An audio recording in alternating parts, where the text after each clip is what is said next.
Jeune et passionné de la quiniculture, à seulement 30 ans, il se retrouve à diriger Ibidoun Farming, une société spécialisée dans la production de lapins. Parti de 3 lapins, 2 femelles et 1 mâle, aujourd'hui, il dirige une entreprise qui produit 3 à 4 000 lapins le mois. Son expérience, il a décidé de le partager avec nous à travers votre émission Leadership Talk Series. Aziz Senan Agossou, puisque c'est de lui qu'il s'agit, est le directeur général de Ibidoun Farming, que je vous prie d'applaudir. Bonjour, Monsieur Aziz. Bonjour, Madame Nabi. Et merci d'avoir honoré de votre présence cette émission. Tout le plaisir est pour moi. Leadership Talk Series, c'est une émission interactive entre vous et les jeunes étudiants futurs entrepreneurs en face. Ils vont vous écouter et à la fin poser des questions afin d'enrichir le débat. Chers étudiants, merci d'avoir effectué le déplacement. À voix du succès dans l'élevage de lapins, comment je suis devenue King Rabi avec Aziz Senan Agossou. Vous l'aurez compris, c'est le terme de cette édition de votre émission Leadership Talk Series. Et sans plus tarder, nous allons essayer de savoir le secret de notre invité, ce qui lui a permis de gravir les échelons afin d'avoir du succès dans l'agroalimentaire. Monsieur Aziz Senan Agossou, je le disais tout à l'heure, vous êtes le directeur général de Ibidoun Farming. Mais qui est réellement Monsieur Aziz Senan Agossou? Comme vous venez de le dire, je me nomme Aziz Senan Agossou. Je suis béninois d'origine, né à l'étranger, au Cameroun. J'ai 30 ans. Je suis entrepreneur agricole. Je dirige aujourd'hui Ibidoun Farming et ses franchises. Je suis promoteur et directeur général cabinet d'expertise agricole Wadzagro. Je suis le président de l'ONG béninoise Réseau Bio Bénin pour la promotion du bio. Donc voilà un peu. Voilà un peu. Enfin, beaucoup de titres pour vous. Alors, Monsieur Aziz Senan Agossou, dites-nous, qu'est-ce qu'on peut savoir de votre parcours professionnel et académique? Je suis ingénieur agronome. J'ai fait mon cours secondaire à l'étranger, Cameroun. J'ai fait la faculté, j'ai commencé l'agronomie à la FSA, Faculté des sciences agronomiques. Ensuite, j'ai terminé à Gaza, formation. Et puis, c'était le 24 décembre 2014. Et depuis le 2 janvier 2015, je suis assis dans mon entreprise. Alors dites-nous, pourquoi vous avez décidé d'entreprendre dans l'élevage de lapins? Pourquoi pas autre chose? Bon, vous savez, j'ai jamais fait les choses comme tout le monde. J'ai toujours voulu être naturel et original. Et dans ma tendre enfance, on avait des lapins et des cobayes que mon grand frère utilisait pour les études de médecine. Faire des tests. Bon, quand je suis arrivé à l'université, j'ai commencé déjà très tôt à chercher, mais tout le monde s'orientait vers les poulets. C'était le poulet, c'était le poisson, c'était le porc. Bon, le porc, malgré sa rentabilité, il n'était pas question pour moi parce que j'étais musulman. Mais le poulet, ça ne m'intéressait pas parce que tout le monde faisait... 75% de ma promotion était allée vers le poulet, le reste vers le poisson. Donc moi, j'ai choisi le lapin et plus j'approfondissais, plus ça augmentait ma passion pour la chose. C'est là que j'ai découvert que c'était l'élevage le plus rentable au monde avec une des viandes les plus exceptionnelles qui existent de par les qualités diététiques. Mais au niveau de la pratique encore, ça laissait à désirer parce que quand vous allez aujourd'hui sur Internet, que vous cherchez, vous voyez que l'Afrique est vraiment en retard et en retrait par rapport à cette activité. Donc c'est de là que le challenge a commencé. Et puis voilà. Alors, vous dites que vous aviez commencé avec 3 lapins, 2 femelles et un mâle. Je me pose donc la question de savoir comment est né Ibidoun Farming. Bon, Ibidoun Farming a commencé en 2011 en fait. Je crois que là, je quittais la première année pour la deuxième année d'un groupe d'amis. Et on avait fait une petite épargne. Et avec la petite épargne, vu qu'il y avait un terrain pas loin de chez moi à Porto Nouveau, c'est de là en fait que nous avons acheté 3 lapins à SOS Bénin, jardin d'enfants ici à Calavi. Ils ont un élevage de lapins à l'intérieur. J'étais allé, j'avais été impressionné par la taille des lapins en fait. C'était du métissage que j'ai acheté à 10 000 francs pièce. On avait économisé 30 000. Et c'est comme ça que c'est parti en fait. En 2011, dont j'alliais études et entrepreneuriat. En fait, à la base, ce n'était pas que du lapin. On avait fait un peu de dindon, un peu de pintade, un peu de poulet. Ouais, comme tout jeune, on essayait. C'était beaucoup plus comme un cadre pratique où je pouvais appliquer tout ce que je recevais à l'école en fait. Et c'est comme ça que la chose partait très rapidement. La première femelle, elle a fait 8. La deuxième a fait 10. Et voilà quoi. Donc vous êtes parti de 30 000 francs, pour être plus précise. Voilà. Dites-nous, Ibidoun Farming, pourquoi ce nom? Pourquoi vous avez choisi un nom? Qu'est-ce qui se cache derrière ce nom? Ibidoun, ouais, c'est un Yoruba en fait. Ouais, moi je suis né à l'étranger, donc je connaissais pas, je pouvais pas parler Yoruba. Ouais, et puis ni Logun ou quoi que ce soit. Donc on avait un tonton, chaque fois qu'il venait à la maison, chez lui c'était un peu comme le paradis quoi. Donc quand il arrivait, il disait Ibidoun. Et après je demandais, et maman me disait, ça veut dire un peu ici est bon, la maison de la prospérité. Un peu comme chaque fois qu'il venait, là c'était son bonheur quoi. Ouais. Donc et nous on l'appelait tonton Ibidoun. Et j'avais bien gardé ça en moi, quoi.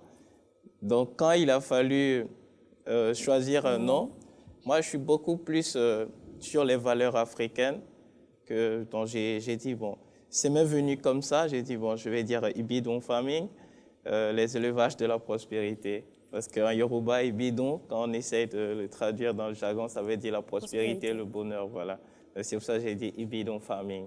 Super. Ouais. Alors, dites-nous, vous élevez des lapins maintenant, ça fait un bon moment, mais est-ce que vous pouvez quand même nous dire la différence entre vous et les autres éleveurs de lapins? Aujourd'hui, il y a tellement de personnes qui élèvent des lapins, mais quelle est votre particularité à Ibidoun Farming? Ouais, je crois que tout est parti du début en fait. Parce que vous savez, la résistance de toute maison, de toute comment dirais-je, de toute infrastructure réside dans la fondation. Vous savez, quand j'ai commencé, en fait, je me suis rendu compte que nous avions un problème au Bénin qui faisait en sorte que l'activité ne pouvait pas décoller. C'était au-delà de la pratique, il y avait un problème génétique lié aux souches de lapins. La race locale, il faut attendre 5-6 mois, parfois 7 mois, pour pouvoir atteindre les 2 kilos. Et là, c'est que tu as vraiment le meilleur de la race locale. Ouais. Or, quand j'approfondis, je regarde en Europe, je vois qu'il y a des souches qui vont jusqu'à 8-15 kilos, mais qui en 2 mois seulement, en 65 jours, vous donnent déjà 2 kilos. Et je commence à chercher et je me rends compte qu'il n'y a pas de ferme expérimentale comme ça ici, où on peut se procurer ce type de lapin. Et c'est là que j'ai commencé avec le métissage là, mais mon but c'était d'avoir ces souches-là. Et lorsque j'ai fait ma première importation, je sais et je me rappelle, j'étais la risée de d'autres personnes parce qu'ils m'ont dit, mais tu es malade, tu vas mettre 400 000 francs dans un lapin. Et le lapin, quand il est arrivé, je n'avais jamais vu un lapin aussi gros. Il avait 6,5 kg. Et je l'ai surnommé King. C'est King qui a fait de moi ce que je suis. D'accord? Donc j'ai pris King, qui est le premier lapin que j'ai importé. J'ai mis sur les femelles métissées locales que j'avais. reproduit progressivement avec la base de SOS que j'avais achetée, base de 3. Mais là, je me suis retrouvé à avoir déjà des lapins que j'arrivais à sortir à 3 mois. Après, à 2 mois et demi. Mais mieux encore, la race locale ne dépasse pas 2,53 kg. Moi, j'avais des lapins qui arrivaient à 5 kg, à 6 kg, tout simplement respectant le processus de sélection génétique. Donc, c'est ça aujourd'hui qui fait la différence entre moi et les autres. C'est que chez moi, vous êtes sûr d'avoir les races de lapins que vous voulez pour une meilleure rentabilité de l'élevage.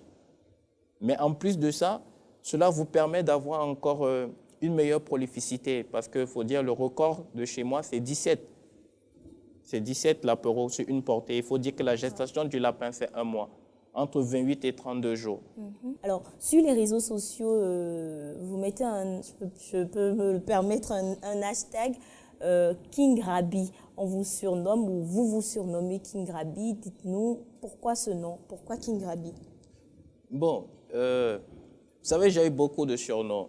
Il y a d'autres qui m'appelaient le sorcier du lapin, le marabout du lapin. Sur Internet, il y a beaucoup, mais King, en fait, c'était pour rendre hommage au lapin, en fait. C'était le surnom, parce que quand vous faites un élevage bien structuré, vous devez nommer, soit codifier chacun de vos reproducteurs. Ouais, donc les mâles, moi, je leur donne des prénoms. Il y avait Kojo, il y avait Sam, il y avait King et tout. Mais King était le meilleur, en fait. Ouais, donc là, King Rabbit, Rabbit, c'est lapin en anglais. Donc j'ai dit King Rabbit, c'était pour moi le roi des lapins. Parce que chaque personne qui venait disait, mais ça, c'est pas un lapin, ça, c'est un chien. J'ai dit, non, c'est un lapin. Ouais, il était vraiment immense. Et puis les gens aussi ont commencé à m'appeler comme ça, King Rabbit, en fait. Et c'est resté, en fait. Alors, j'aimerais quand même vous demander, pour vous, c'est quoi l'entrepreneuriat? C'est quoi l'entrepreneuriat? Vous savez, aujourd'hui, avec beaucoup de recul, avec beaucoup d'expérience, en fait, je veux dire, l'entrepreneuriat, c'est un véhicule dans lequel vous entrez, vous voyez, et on vous a donné un nombre de kilomètres. Vous vous êtes fixé un nombre de kilomètres. Mais le problème, c'est qu'en face de vous, il n'y a que l'obscurité, votre phare ne fonctionne pas. Et vous deviez déballer les kilomètres, mètre après mètre. Donc, de façon logique, entreprendre, c'est un peu comme être fou, parce que attendez-vous à ce que les gens ne vous comprennent pas.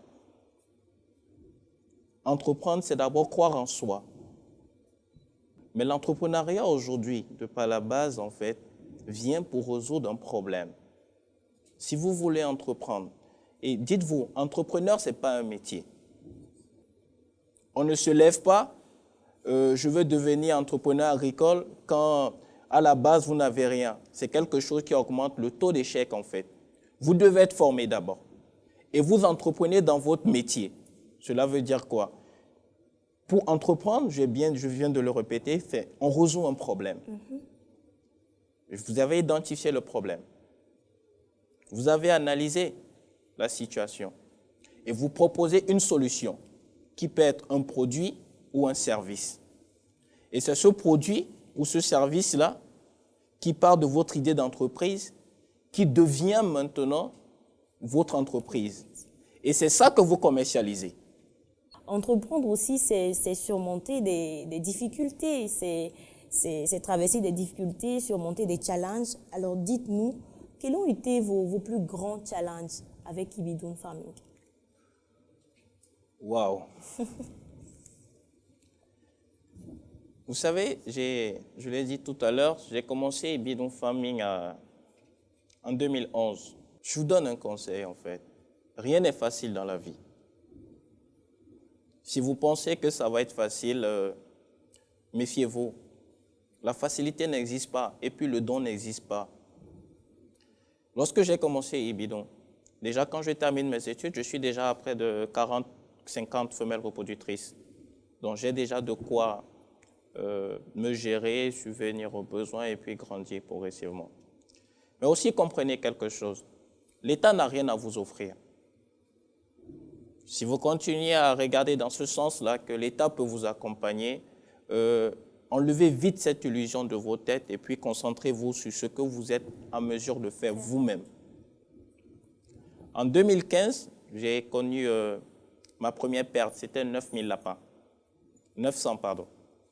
Mais ça a été la phase vraiment très difficile parce que pour un jeune, en fait, ça fait dire retour à la case de départ. Mais aussi, ne mettez jamais tous vos œufs dans un même panier. Parce que quoi? Au moment où j'engrangeais des revenus, je ne suis en compétition avec personne. Je n'ai pas essayé de briller d'un coup. J'avais un objectif à atteindre, j'épargnais. Et je vous dis en vérité, choisissez l'investissement plutôt qu'à l'épargne. D'accord? Donc lorsque je faisais une grande vente, j'allais acheter 2-3 moutons. Parce que je suis aussi un passionné des moutons. Et pour ceux qui sont allés sur YouTube, il y a aussi une autre vidéo sur les moutons. Donc j'achetais 2-3 moutons que j'allais mettre à côté pour faire de l'embouche. Et je crois que c'est cette perte-là qui a amené vraiment la visibilité sur moi, en fait, sur mon... Ouais, et c'est en rebondissant à travers les moutons que j'avais épargnés, parce que la perte est arrivée 1 mois avant la Tabaski. Cette année-là, au niveau des moutons, j'avais épargné 1 850 000. Et de quoi vous relancez? De moutons que j'avais mis, que j'avais acheté. Mais la même année, pendant la Tabaski, j'ai fait un chiffre d'affaires de 5 185 000. C'est-à-dire c'était des petits moutons de 80, parfois des moutons de 90 maigres, que je mettais en embouche et qui, en 7-8 mois, je me retrouvais à les vendre à 350 000, 400 000. De quoi me relancer progressivement. Alors, vous êtes en face de jeunes et futurs entrepreneurs, là. Vous aviez dit que vous aviez perdu près de 900 lapins. On a carrément sucré la question, c'était de savoir comment est-ce qu'il faut surmonter les difficultés. Vous avez parlé déjà de l'épargne et tout. Mais en tant qu'entrepreneur, selon vous, comment est-ce qu'on fait pour monter, c'est-à-dire pour quitter les difficultés et quand même ressurgir à la surface et continuer dans son processus d'entrepreneuriat? Oui, je pense que tout commence déjà à la base. C'est-à-dire, si vous venez dans l'entrepreneuriat, pour vous faire de l'argent, vous êtes à la mauvaise adresse. Parce que quoi? Parce que à la première difficulté, vous allez abandonner, vous allez partir. Parce que ça veut dire perdre beaucoup d'argent. Oh, je viens pour gagner de l'argent, ça ne sert à rien. Mais lorsque vous avez une vision, et c'est de là que tout part, vous devez avoir une vision. Et cette vision-là, vous voyez, concorde avec des objectifs personnels et spécifiques liés à votre activité. Mais je me suis aussi rendu compte, en fait, que je ne travaillais plus pour moi, mais je travaillais pour les autres. Je travaillais pour le développement d'une filière. J'étais devenu, en un claquement de doigts, l'étendard de toute une jeunesse, de toute une filière. Donc, si je m'arrêtais en chemin après cette difficulté, c'est que c'est pas Aziz qui s'arrêtait. Je brisais le rêve de beaucoup de jeunes. Je brisais l'espoir d'une jeunesse qui avait été placée en moi. Mais cette envie-là est venue aussi, cette détermination vient aussi de mon histoire en elle-même. Vous savez, je ne suis pas un enfant de riche, ou du moins, je suis parti, j'ai dû faire de moi-même, par moi-même et pour moi-même, pour arriver là, en fait. Alors, dites-nous, monsieur Aziz Sena Agossou, après avoir affronté ces difficultés, aujourd'hui, il y a pas mal de succès, hein, il n'y a pas que des échecs. Vous avez été nommé, je cite, distingué à Benny Biz en tant que meilleur entrepreneur en 2019. Alors, dites-nous, quelles ont été vos plus grandes réussites, à part cette distinction que je viens de mentionner, bien sûr? Aujourd'hui, déjà, 2015-2016 n'a pas été la seule perte. En 2019, j'ai perdu 4000 lapins. Ah. C'est-à-dire un chiffre beaucoup plus élevé que le... J'ai perdu 4000 lapins en 2019.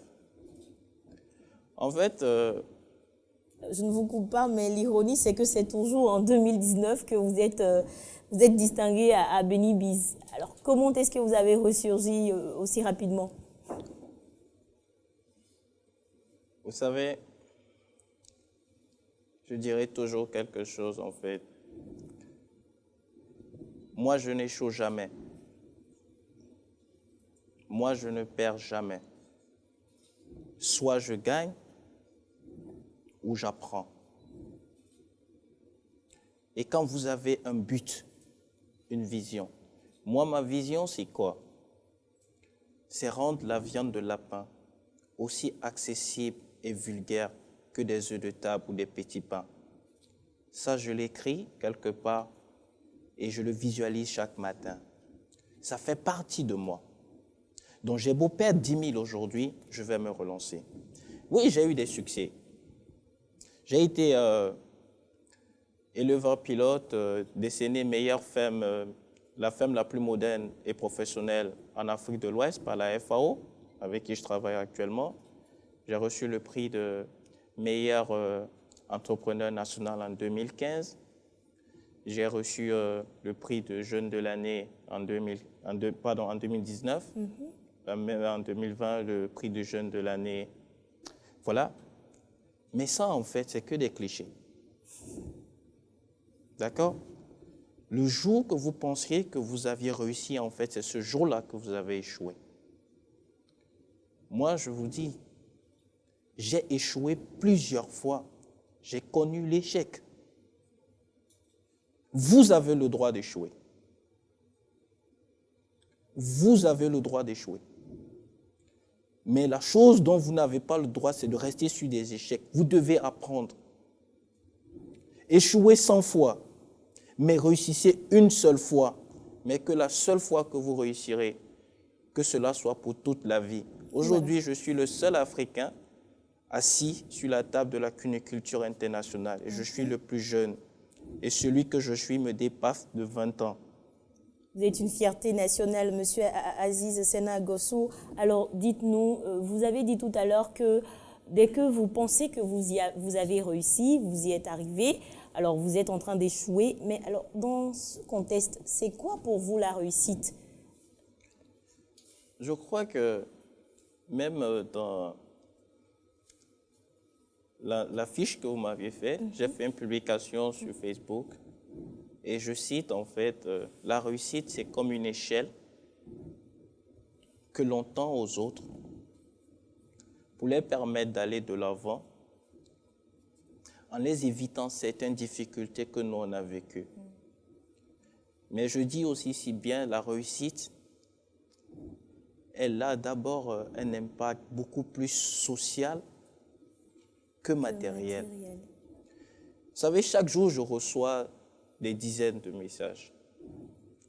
Et les messages qui me font chaud au cœur, et j'en ai même reçu, même sur le post que j'ai mis, le jeune, il me dit, quand je vous ai rencontré, vous m'avez donné la force de me lancer dans le l'élevage. Aujourd'hui, je suis à 200 femelles reproductrices et j'ai de quoi nourrir ma famille. Ouais, celui-là qui réussit à partir juste de me dire, je ne lui ai pas donné de l'argent et je n'ai pas d'argent à vous donner.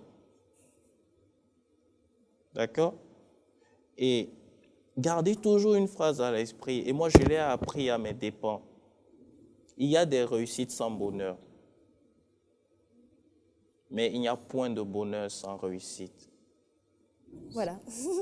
Alors, Monsieur Aziz Sena Gossou, nous allons passer aux questions des étudiants. Je sais qu'ils en ont énormément parce qu'ils ont noté assez. Mais avant, j'ai une dernière question à vous poser par rapport à votre vie personnelle. Alors, dites-nous, quelles ont été les difficultés de votre vie personnelle que vous avez su quand même jongler, jumeler avec votre vie professionnelle? Il y en a certainement. Vous savez, je ne vais pas me définir comme un garçon parfait ou modèle, d'accord? Quand j'allais au bac, il faut dire que j'ai passé le bac au Bénin dans des conditions assez dramatiques. Je n'ai jamais eu un livre de terminale. Je ne suis jamais allé à un TD. Et je ne vivais pas dans le confort. J'étais dans la maison familiale et dans la chambre où j'étais, il n'y avait pas de plafond, il n'y avait pas de meubles. Et j'étais abandonné à moi-même. C'est sous le lampadaire de la mosquée que les soirs, j'essayais de réviser mes leçons. Et quand j'allais au bac, à quelques jours du bac, quasiment la veille, j'étais allé voir mon père parce qu'à cette époque, il m'avait tourné le dos, il m'avait régné parmi les enfants. Il faut dire que je suis le Benjamin. Il m'a dit, bon, ça ne sert à rien d'aller composer, tu connais ton résultat. Tu as échoué. Vous voyez, si on te dit, ça ne sert à rien d'aller composer, c'est celui qui m'a mis au monde. Aujourd'hui, je porte son nom. D'accord? Je porte son nom aujourd'hui. Alors, je vais composer. J'étais le plus jeune, nous étions 6, dans toute la famille. Je n'ai pas eu de soutien. Personne n'a jamais su comment je vais à l'école. Ce n'est pas la charité que j'avais les cahiers. OK? Je marchais. Je marchais à pied pour aller à l'école. Aujourd'hui, je choisis le véhicule dans lequel je vais entrer. Je vis beaucoup plus entre deux avions. Je mange dans le restaurant que je veux. Je dors dans l'hôtel que je veux. À cette époque, je marchais, j'avais que mes deux pieds. Je suis allé au bac et j'ai été admis.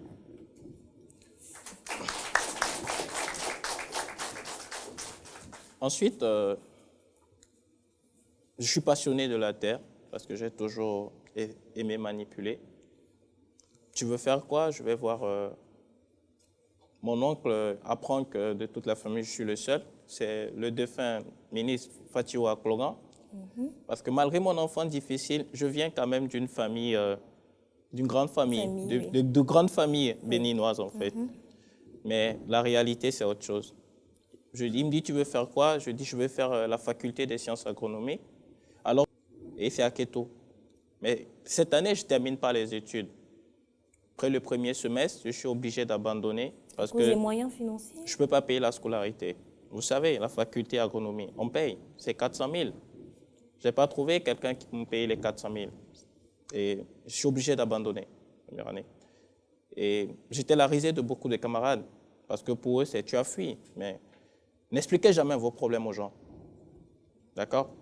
Ce qui vous arrive en bien ou en mal, gardez-le pour vous. OK? Non, je ne me suis jamais justifié, j'ai gardé ça en moi. Mais j'étais la risée. Après, 2 ans après, j'ai fait toutes sortes de jobs, aide-maçon, démarcheur, par-ci, par-là, service traiteur. Ma grand-mère dit, bon, écoute, elle revient de l'étranger. C'était une Antillaise. Elle me dit, bon, écoute, tu veux toujours aller à l'école? Oui. OK, mais moi, je suis à la retraite. La seule chose que je peux faire, c'est que je peux te payer la scolarité. Et puis, toi, tu te démerdes. D'accord? Et j'avais 2000 francs par semaine. Donc, je devais quitter Porto Novo, venir à Calavi avec 2000 et puis vivre dans la semaine. D'accord? Donc, quand vous prenez le bus, le taxi après, c'est fini. Mais j'avais un ami qui avait une moto. Donc, quand il met 1 litre, je mets 1 litre, 2 litres, on est ici. Et avec ça, bon, voilà. On est des débrouillards. Ouais. On a toujours su se débrouiller. Oui, j'ai fini. Je travaille avec le professeur Dr Chrysostome. Il m'a dit, je cite, tu as été l'un des meilleurs étudiants que j'ai rencontrés dans ma vie. J'ai fini major de ma promotion. Malgré les difficultés financières. Malgré les difficultés financières. Je pense que ça peut dire. Voilà. Et donc, M. Aziz, nous allons passer aux questions des étudiants. Je réponds au nom de Sidi Kabiratou, boursière de la 3e cohorte en 2e année à la FSA. Mes préoccupations sont les suivantes. J'ai bien écouté votre présentation et j'aimerais tout d'abord connaître le nom de la race dont vous avez importé et qui a fait le plus grand succès au sein de votre élevage. Et la suivante, l'alimentation au sein de votre élevage est basée sur quoi? Et par rapport aux difficultés au sein de votre élevage, vous avez énoncé comme difficulté la mortalité de vos sujets. Et cette mortalité due à des maladies. Est-ce seulement les maladies qui sont des sources de difficultés que vous rencontrez au sein de l'élevage? Et quelles sont les mesures de prophylaxie sanitaire que vous adoptez au sein de votre élevage pour prévenir les maladies? Merci. Bonjour, Monsieur King-Ravid. Moi, je suis Gouin-Toré Pascal. Je suis étudiant en deuxième année à la FSA et également troisième boursier en troisième cohorte de la Mastercard Foundation. Donc, ma question, c'était celle-ci. En fait, de tous les éleveurs de lapins que j'ai connus, et depuis que je suis dans l'agriculture, j'ai constaté que leur majeur problème, à part les maladies, c'était surtout la mévente. Parce que les lapins sont prolifiques, donc ils n'arrivaient pas à contrôler la reproduction. Et après la reproduction, ils n'arrivaient pas à vendre. Et ils finissaient par abandonner. Et je voudrais demander quelles sont les stratégies que vous aviez mises en place pour votre élevage depuis que vous aviez commencé. Est-ce que votre premier marché, c'était le Bénin? Et quels sont les marchés qui ont suivi après? Et pour, comment dire, l'élevage de lapins, quel est le minimum de connaissances pratiques que nous devrions avoir pour nous lancer? Merci beaucoup. Je voudrais vous poser 2 questions. La première est celle-ci. Comment avez-vous pu gérer les études et votre entreprise? Et la deuxième question est, comment avez-vous pu agrandir votre entreprise? Est-ce par un prêt ou bien sur vos propres fonds? Merci. Je suis Sokendi Aimé, étudiant à la faculté des sciences agronomiques, boursier 3e cohorte Mastercard Foundation. J'aimerais savoir quels sont vos chiffres d'affaires aujourd'hui et quelle estimation vous pouvez nous donner par rapport au taux de rentabilité interne de l'élevage du lapin. Ma deuxième question, c'est sous quelle forme vendez-vous vos lapins? Merci. On ne peut que vous dire merci. Alors, une fois encore, merci. J'ai une question, disons 2 questions. La première est que depuis que vous avez commencé la présentation, je ne sais pas, à moins que j'ai raté une partie, je n'ai pas entendu parler de votre équipier ou bien de celui avec qui vous prenez les décisions. Est-ce que vous prenez les décisions tout seul? Et si c'est oui, est-ce que vous nous conseillez ça ou un travail d'équipe est mieux? La deuxième question, est-ce que ça signifie, parce que d'après vos dits, si j'ai eu les formations de base dans un domaine, je ne dois pas entreprendre dans un autre domaine. J'aimerais savoir, est-ce qu'il n'y a pas d'autres paramètres à prendre en compte ou si je n'ai pas eu de formation dans un domaine, je ne dois pas entreprendre là-bas. Merci. Bon, merci beaucoup, monsieur, pour votre présentation. Moi, on m'appelle Oussa Agossi Victoire. Je suis en deuxième année à la faculté des sciences agronomiques, en troisième cohorte de Mastercard Foundation.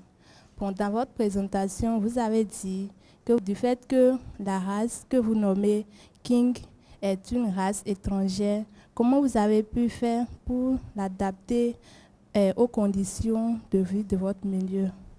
Merci. Merci, monsieur Aziz, pour votre présentation. J'ai vraiment apprécié. On m'appelle Toulefa Parfait, je suis étudiant à l'EFRI, boursier 4e cohorte à la Mastercard Foundation à l'UAC. J'aimerais poser une question qui va m'aider à avoir une idée d'entreprise dans mon domaine. Je viens de le dire que je suis étudiant à l'Institut de formation et de recherche en informatique. Donc, j'aimerais savoir, dans la gestion de votre entreprise, quels sont déjà les moyens dans le domaine informatique que vous avez mis en place qui vous permettent de mieux gérer cela. Et déjà, aujourd'hui, pour que toute entreprise soit mieux vue dans le monde, il faudrait qu'elle soit mieux structurée et présente sur les plateformes digitales et autres là. J'aimerais savoir si vous n'en manquez pas d'outils dans ce domaine ou bien quels sont les outils qui sont déjà mis en place qui vous permettent de mieux gérer cela. Merci. Pour ma première question, j'aimerais vous demander comment aviez-vous fait vos plans d'élevage avant le démarrage? Et aviez-vous déjà des ressources nécessaires avant de démarrer? Et en termes de prophylaxie, alimentation, suivi, comment vous aviez déjà planifié tout cela avant de démarrer votre élevage? J'aimerais connaître tout ça là. Et enfin, j'aimerais demander quels conseils avez-vous à nous donner en tant que jeunes entrepreneurs sur comment nous allons planifier nos activités avant de démarrer? Merci beaucoup. Bonjour à tous. Et merci pour la présentation et merci particulièrement à M. Agosson. Quand je vous entends parler, je me souviens de cette phrase qui dit « La formule ne sourit pas à tout le monde ». C'est très intéressant de vous voir ici dans le domaine de l'élevage. Alors, j'ai deux préoccupations. On sait qu'en élevage, la rentabilité est fortement liée à la reproduction. Comment arrivez-vous à gérer la reproduction chez vous, vu le nombre important de sujets que vous avez? Est-ce que vous importez les semences de l'extérieur ou bien est-ce que vous importez directement les mâles, comme vous l'avez dit avec King? Et la deuxième préoccupation, c'est de savoir le personnel qui vous entoure, parce que votre réussite dépend en partie de ceux qui vous entourent, de ceux avec qui vous travaillez. Maintenant, j'aimerais avoir une idée des gens qui vous entourent, leur niveau, leur apport dans l'élevage, ainsi de suite. Merci. Bonjour monsieur, je suis Orlandina Dessoissi, étudiante en 3e année de génie logiciel à l'IFRI. Alors j'ai deux questions à vous poser. D'abord, je vous remercie pour votre présentation et je vous félicite pour votre parcours également. J'aimerais vous demander quels sont les problèmes que vous rencontrez dans la gestion quotidienne de votre entreprise dans le domaine du numérique et quelles solutions vous pensez que le numérique pourrait vous apporter dans ce sens.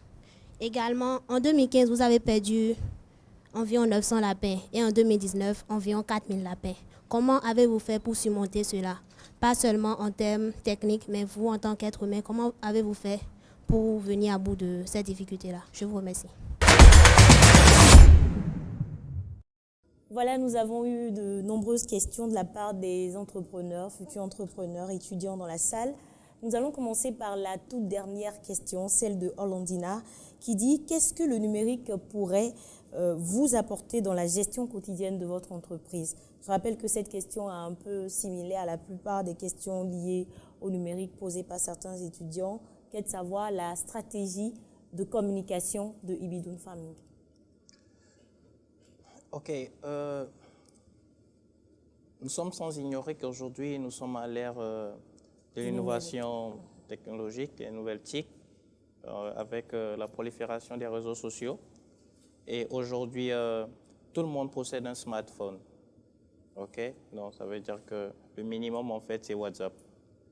Donc, nous, au niveau de la société déjà, nous, on essaie de gérer les comptes avec un logiciel qui est accessible à tout le monde, Google Drive, que nous utilisons comme base de données, dans lesquelles on a fait des petites programmations Excel et tout, pour gérer les comptes, les factures, les dépenses et tout le reste. Ça nous fait automatiquement des points. Mais par rapport à la clientèle, nous sommes présents en fait sur les réseaux, c'est-à-dire la plupart des gens viennent commander directement sur le numéro de la société et on fait des livraisons à domicile. Mais la meilleure stratégie marketing, en fait, que l'on puisse mettre en place, c'est le produit lui-même. Oui. C'est-à-dire, vous pouvez avoir toutes les nouvelles technologies que vous voulez. Si votre produit ne répond pas à la satisfaction du client, ça ne passera pas. D'accord? Donc là, nous, on essaye d'être proches. Et la plupart des gens, en fait, me contactent à partir du net, généralement à partir de YouTube, parce que moi, je suis pas trop statut, je suis pas trop photo, c'est pas trop mon truc, en fait. Vous voyez? Donc, voilà, j'ai la vidéo sur YouTube, je crois que c'est dans le lapin, en Afrique, j'ai la vidéo la plus regardée. Et ça me permet d'être présent en Afrique et d'avoir pas mal de retours déjà. Donc il y a un impact significatif Il y a un impact du numérique en fait. Donc aujourd'hui, utiliser des réseaux sociaux comme un marché virtuel en fait, parce que le monde a évolué. Aujourd'hui, les gens n'ont plus le temps d'aller au marché parce que tout le monde est occupé. Covid a rappelé en fait l'importance de l'agro-business. Oui. Et du numérique. Aujourd'hui, on peut travailler en étant chez soi. Mais mieux encore, vous pouvez commander à manger en étant chez vous. Donc, par rapport à ça, moi, mes produits, je livre mon lapin sous plusieurs formes. J'ai plusieurs produits qui sont disponibles. Il y a d'abord les reproducteurs. Ça, c'est vivant. D'accord? Après, il y a la viande de lapin. La viande de lapin, il y a des grossistes et puis il y a les consommateurs. Mais moi, ma cible première, c'est les consommateurs. Et par rapport à ça, je fais ça dans des baquettes, des plateaux que j'ai importés. C'est bien emballé avec le logo de la société. Et ce sont des découpes. Donc, quand vous prenez, vous n'avez plus rien à faire. D'accord? C'est la casserole directement. J'ai un abattoir chez moi qui permet de respecter, en fait, cette chaîne de production, en fait. Ouais, ça va de l'élevage jusqu'à la casserole. Et puis là, maintenant, j'ai un service de livraison. C'est-à-dire, quel que soit l'endroit où vous êtes, vous passez la commande, vous voyez, et nous, on vient vous livrer, vous payez la facture du lapin et puis la facture de la livraison. Donc ça, c'est en quelque sorte le processus en fait, de vente, voilà. Et tout se gère à travers des téléphones. Alors, nous avons la question également de Moïse, qui rejoint la question de quelques-uns également, qui est de savoir, est-ce que vous avez eu des ressources pour Ibidoun Farming, en dehors de vous-même, vos propres moyens, au cours de l'entreprise? Est-ce que vous avez des fonds étrangers, c'est-à-dire des fonds en dehors de vos propres fonds? Bon, vous savez, je crois que je l'ai dit en amont, lorsqu'on commençait, c'est que, ne vous attendez pas à ce qu'il y ait un accompagnement de l'État. L'État n'a pas les moyens de vous accompagner. Ce n'est pas parce qu'ils ne veulent pas. Vous voyez, vous êtes tellement nombreux qu'il n'y a pas les moyens pour vous accompagner. Et deuxièmement, vous ne pouvez compter que sur votre propre force. Vous savez, lorsque j'ai commencé, et là, ça rejoint encore la question d'un autre jeune là qui a demandé si je travaille seul ou si je travaille avec des amis, comment faut-il commencer, seul ou en équipe et tout. Nous étions un groupe d'amis à l'université. Voilà, et puis on a décidé de commencer ensemble, de faire un petit truc expérimental où on pouvait appliquer. D'accord? Nous étions 4. Et 4, on avait fait une petite tontine. D'autres ça avait servi à payer les dindons, les poulets, et on a fait un petit espace pour les licicultures, les escargots. Et puis moi, j'avais payé des lapins. D'accord? Au bout d'un moment, tous ne s'y intéressaient plus. Et je m'étais retrouvé seul en train de gérer. Vous voyez? Donc moi, je prenais mon argent de petit déjeuner et tout, que j'épargnais, parce que j'ai toujours été très débrouillard. Donc j'avais toujours mes petits business là. Mais dites-vous quelque chose, et je tiens à vous le spécifier. Quand vous avez foi en ce que vous faites, que vous y croyez, que vous donnez les moyens, vous trouverez toujours quelqu'un ou quelque chose qui viendra vous aider. Cette année-là, j'ai des oncles qui sont venus des États-Unis, ils étaient à la maison, et puis ils m'ont dit, mais attends, tous les matins, 6h30, 6h, tu sors après la mosquée, tu reviens vers 7h30, tu vas où? Je leur ai dit, non, je ne peux pas vous expliquer, venez voir en fait.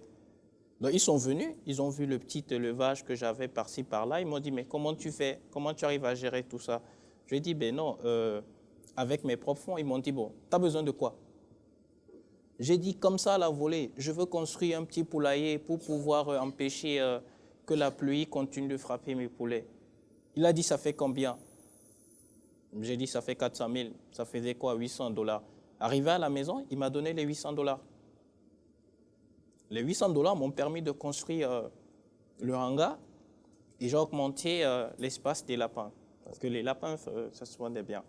OK? Et j'ai fait 2-3 moutons à côté. Et puis c'est comme ça que c'est parti en fait. Vous voyez? Donc, ça veut dire quoi? Ça ne veut pas dire pour autant qu'il faut travailler seul. En équipe. Mais il faut travailler en équipe. Mais c'est difficile aujourd'hui de trouver les bonnes personnes. Parce que la bonne personne n'existe pas. Aussi nombreux que vous êtes, vous avez tous des défauts et des qualités. Mais les défauts des uns et des autres, moi, ça ne m'intéresse pas. Ce qui m'intéresse, en tant que leader et en tant que chef d'entreprise, c'est les qualités de mes collaborateurs. Je n'aime pas le mot employé. Je dis toujours collaborateur. Donc vous avez des collaborateurs, vous avez également des conseillers, parce que la question est allée dans ce sens. Est-ce que vous avez des personnes qui vous conseillent de temps en temps? Mes meilleurs conseillers, ce sont mes collaborateurs. Vous savez, quand bien même je sais exactement où je veux aller, je pose le problème sur la table. Et il y a un truc que je fais dans mon entreprise. Tous les lundis, nous avons AG. Ça veut dire quoi? On fait le point de la semaine. Ah, cette semaine, on a produit tant, on a vendu tant, on a eu tant comme bénéfice. Voici les problèmes, voici les besoins, voilà le point. Et là maintenant, voici mon ambition. Qu'est-ce que vous en pensez? Ah, ils vont me dire, ah, patron, je pense que c'est ça. Ah, non, monsieur, je pense qu'il faut faire comme ça. Et puis après, je dis, bon, voilà, voici le consensus. Mais ils se sentent impliqués. Et quand ils se sentent impliqués, vous voyez, vous ne pouvez qu'avoir de la réussite dans ce que vous faites. Parce que vous avez beau avoir de l'argent. Sachez bien que même si vous essayez d'industrialiser votre entreprise, vous mettez les machines comme il faut et que vous payez tout, il faudrait quelqu'un qui va venir appuyer sur le bouton pour que la machine produise. Tout à fait. N'est-ce pas? Ouais. Mais si cette personne-là n'est pas satisfaite ou est mécontente, elle appuiera le bouton à la mauvaise heure. C'est ça. Et vous aurez toujours des problèmes. Donc, la première ressource et la plus importante de votre entreprise, c'est vos collaborateurs. Alors, monsieur Aziz Kabiratou a posé une question qui est de savoir quelle est l'alimentation de base de vos lapins. Est-ce que vous aviez un moyen de vous éviter prochainement qu'il y ait des pertes? Parce que vous avez eu 900 pertes, ensuite 4000 pertes. Alors, comment vous allez faire quand même prochainement pour éviter quelle stratégie vous mettez en place pour ne plus avoir de pertes? Vous savez, en élevage, on travaille avec la vie. La vie dépend de Dieu. OK? Et ceci étant, nous avons notre part de responsabilité. Je pense qu'au niveau de l'activité aujourd'hui, je suis dans l'une des structures les plus rigoureuses et les plus sérieuses au niveau prophylactique et pratique de l'élevage et tout. Et par ricochet, je répondrai à une question sur la reproduction. La reproduction aujourd'hui est la base de l'activité. Si vous n'arrivez pas à reproduire, vous n'aurez pas de quoi vendre. Et nous, en reproduction aujourd'hui chez nous, nous faisons de l'insémination artificielle, pas en important des semences, mais en utilisant nos mâles. Nous pratiquons une reproduction synchronisée, c'est-à-dire on connaît la quantité de femelles que nous devons saillir par jour, par semaine, ce qui nous permet d'avoir des naissances groupées. OK. Donc, ceci étant, pour revenir à la question, oui. Pour ceux qui sont de la faculté des sciences agronomiques, vous avez entendu parler forcément de la VHD ou alors de la RHD. C'est une maladie à virus très virulente. Vous voyez? Et hélas, quand c'est arrivé en 2015, il n'y avait pas de vaccin. Il n'y a pas de prophylaxie possible. La seule prophylaxie face à une maladie virulente, c'est le vaccin. Il n'y avait pas le vaccin au Bénin. D'accord? Et aujourd'hui, dans la politique béninoise, seul l'État béninois a le droit d'importer le vaccin, ce qui cause déjà une anomalie. Donc, j'étais impuissant face à la mort de mes lapins. Aujourd'hui, nous avons le vaccin bivalent, Filavac et Eravac. C'est vrai que c'est cher. Et pas plus tard que, c'était quand? C'était 2 jours, 3 jours. Oui, nous avons eu une autre importation de lapins venus de la France. Mais sauf qu'avant que ça n'arrive, les Européens sont pragmatiques. Ils ont déjà vacciné leurs lapins. Parce qu'il faut dire qu'aujourd'hui, en Afrique, je suis le représentant du groupe IFAM, Afrique centrale, Afrique de l'Ouest, Afrique australe. Donc aujourd'hui, si tu veux acheter un lapin de génétique IFAM, et ça c'est pour revenir à la question de la dame, sur la race ILA, parce que moi je travaille sur la race ILA, sur la race I+, mais actuellement j'ai une dizaine, voire une quinzaine de races à ma possession avec lesquelles je fais tous mes brassages génétiques. Oui. Donc aujourd'hui, vous avez des vaccins qui vous permettent quand même d'éviter des pertes de lapins à long terme. Donc, alors, il y a une question aussi ici, une très très belle question qui est: quel est votre chiffre d'affaires, l'estimation, la rentabilité à Ibidoum Farming? Parlez-nous un peu de comment ça se passe. Bon, c'est vrai que là, elle entre dans la marmite. Parce que je crois que l'une des choses que j'ai appris au Bénin à mes dépens, c'est qu'il ne faut jamais dire ce que tu as. C'est-à-dire, non, mais écoutez, les frères, je dis les frères, d'accord, les jeunes frères, apprenez à vous faire discret. La chose que je peux vous dire, c'est, hier, j'ai fait un versement de plus d'une dizaine de millions, ok? Mais comprenez quelque chose. Si vous avez un bien, vous le mettez où? Caché quelque part chez vous. Est-ce que vous marchez en écrivant sur votre front que vous avez mis quelque chose quelque part? Voilà. Ça veut dire quoi? Vous n'êtes en compétition avec personne. Fixez-vous des objectifs. Et ce que je peux dire à la dame, j'ai un très bon chiffre d'affaires aujourd'hui. Parce que pour avoir l'une des plus grandes fermes d'Afrique de l'Ouest, il faut dire qu'aujourd'hui, j'ai 6 franchises. Et quand on parle de 6 franchises, ça veut dire qu'actuellement, je suis dans 6 pays différents. Et aujourd'hui, je représente encore le plus grand groupe de génétique de lapins en Afrique. Vous voyez, et je suis le seul Africain aujourd'hui, vous voyez, assis à la table de la cuniculture internationale. Je crois que ça s'applaudit. Hein. Alors, monsieur Aziz, dites-nous, comment arrivez-vous à livrer autant de lapins? Vu que les lapins sont très prolifiques, comment vous arrivez quand même à gérer le marché et votre production? Bon, je crois que ça, c'est la question, en fait, englobe encore d'autres questions. Oui. Et vous savez, moi, ça fait 3 mois que j'ai quitté le Bénin. Je suis arrivé c'est seulement hier que je suis arrivé. On parlait du niveau de mon équipe, vous voyez? Et par rapport à ça, là, j'ai avec moi mon assistant, DDB Fildirat. Lui, il a un master en cuniculture. D'accord? Et il a une phrase, en fait, qu'il m'a dite. Au bout de 1 mois de travail, il m'a dit, monsieur, j'ai étudié la cuniculture, mais depuis que je suis avec vous, j'ai comme l'impression d'être un nouveau-né. Je me rends compte, en fait, que je ne connaissais pas grand-chose. Parce que, vous savez, le système dans lequel vous êtes moulé, c'est on vous dit quelque chose, après on vous le demande en examen, et après on vous donne une note. Oui. D'accord? Ça n'a rien à voir avec la réalité. La réalité est tout autre.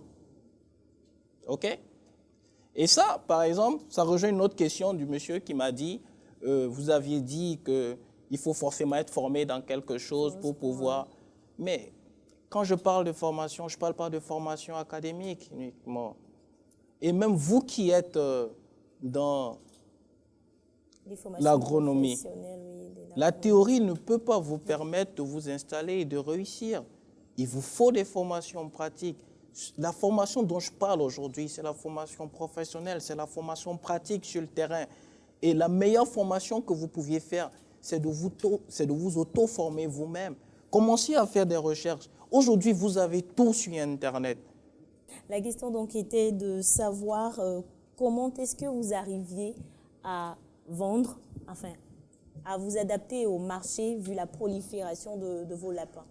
Oui, mais lorsque j'ai piloté le projet de la FAO, dont j'étais l'éleveur pilote 2018-2022, stratégie de développement de la cuniculture. D'accord?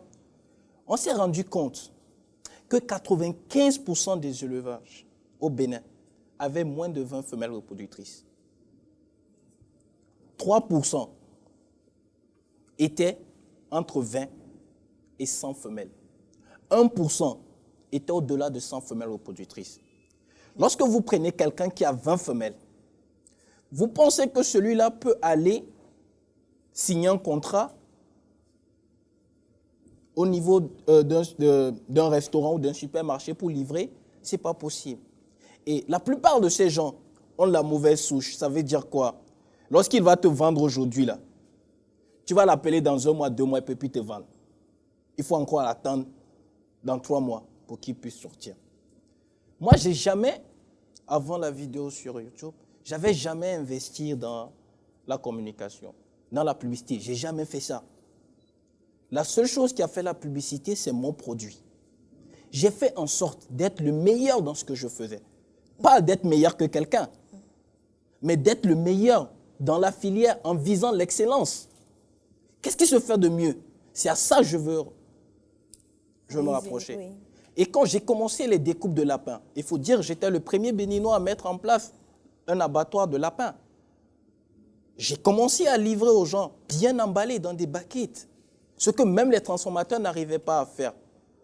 Mais les gens étaient chez eux et je me retrouvais à un moment débordé. Les fêtes de Noël, de Nouvel An, de Ramadan, mais nous, on ne dormait pas. Nous, on livrait jusqu'à 2 heures du matin. Donc, en fait, ceux qui n'arrivent pas à vendre, déjà, quel est le standing de leurs produits? Secondo, sous quelle forme ils le vendent? Troisièmement, quelle est la fréquence de vente? Donc, ce sont des questions d'autant plus importantes, mais qui sont déterminantes dans votre produit même. C'est ça. Parce qu'aujourd'hui, dites-vous bien quelque chose, le monde a tellement évolué que les gens ont tendance à s'arrêter sur le beau avant de voir la qualité. Donc, si vous voulez vendre à grande échelle, rassurez-vous que votre produit aujourd'hui respecte une certaine norme. Mais ça aussi, il y a un problème de l'alimentation. Avant, et ça rejoint la question d'un des étudiants qui parlait de comment est-ce que vous vous alimentez voilà. vos lapins. Moi, arrivé à un moment, j'achetais. Mais après, j'ai commencé à fabriquer mon propre aliment. J'ai fabriqué ma propre granuleuse. Grâce à des propres recherches sur YouTube, j'ai monté ma propre granuleuse. C'est même sur ma page Facebook.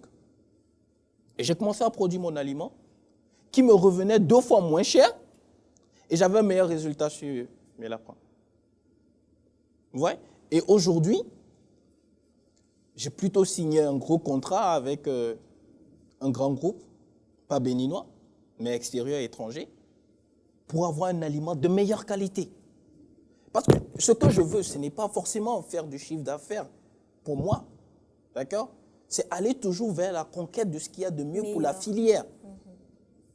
Parce que, vous savez, il y a un vieux qui m'a dit, fiston, le moyen le plus facile d'être riche, tu sais, je dis non. Il dit, ce n'est pas de travailler comme un fou, c'est de se mettre au service des autres. Mais tant que vous avez pour essence, moteur premier, de servir les autres, il y a un retour naturel des choses qui vous revient. Les gens, ils vont vous faire du mal.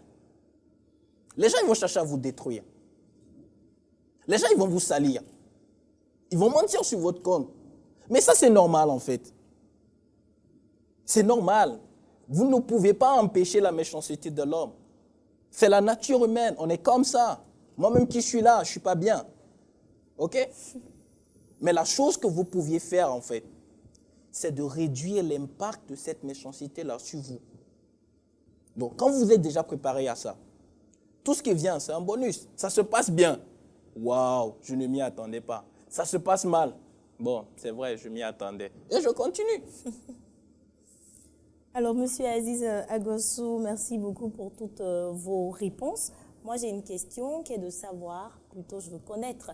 Alors, vous êtes en face des étudiants, futurs entrepreneurs. Vous êtes l'exemple palpable d'un jeune qui a su exceller dans la kiniculture. Alors, dites-nous, si vous avez aujourd'hui des jeunes qui veulent se lancer dans l'élevage de lapins, qu'est-ce que vous allez leur dire en 2 mots? Bon, à dire vrai, aujourd'hui, mes ressources ne viennent pas que du lapin. D'accord? Premièrement. Et je crois qu'il y a une question que nous n'avons pas abordée. C'est la question liée au financement. D'accord? Moi, je viens vous dire, en fait, ce par quoi moi je suis passé, la réalité de ma vie. Tout ce qui m'arrive aujourd'hui, je vois ça comme un bonus, parce que je ne pensais pas être... j'ai toujours eu envie d'être grand, mais je ne pensais pas que ça allait arriver si tôt. Je le dis souvent à qui veut l'entendre, millionnaire avant 30 ans. Je vais être milliardaire avant 40 ans et j'y arriverai. Je n'ai pas peur, en fait. N'ayez pas peur de vos rêves. Vous savez, le rêve, il est gratuit.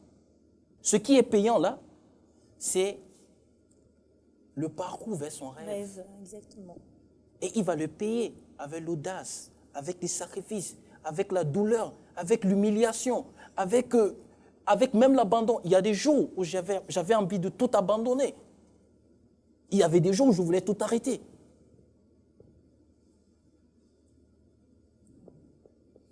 Donc, ceux qui veulent se lancer, quel que soit le domaine d'activité, il y a déjà une première chose. Ne vous lancez jamais dans une activité pour être encore quelqu'un de plus. Le copier-coller, ça ne marche pas. Il faut innover. Il faut toujours innover. Posez-vous la question intérieurement. Ce que je veux faire, quelle est ma part de contribution personnelle dans cette filière-là? Ne faites pas comme les autres. Tout le monde fait jus d'ananas.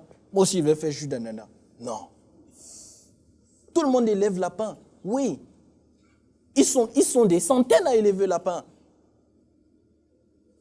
Mais aujourd'hui, quand vous allez chez ces éleveurs-là, vous dites Aziz ou King Rabbit, ils vont vous dire c'est le meilleur. À part ceux qui veulent être aigris. Mais je ne cherche pas à être mieux que quelqu'un. Ce que moi je veux, c'est atteindre ma vision.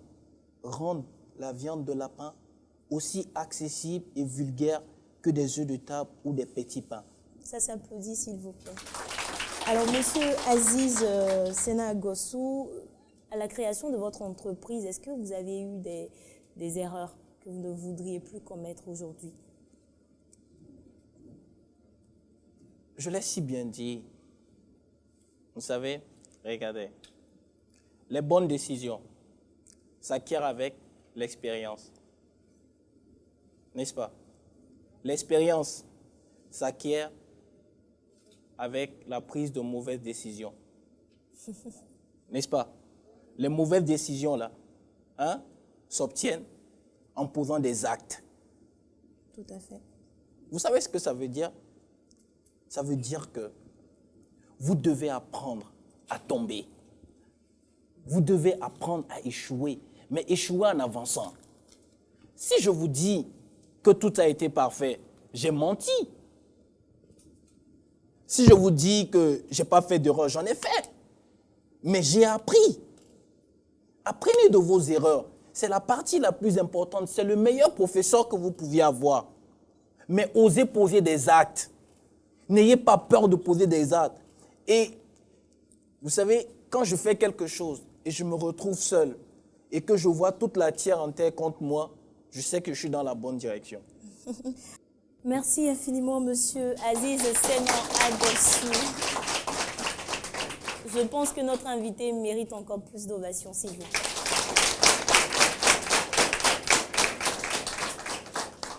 Celui qui n'a jamais essayé ne peut pas tomber, et celui qui n'est pas tombé ne peut s'imaginer les efforts pour se relever.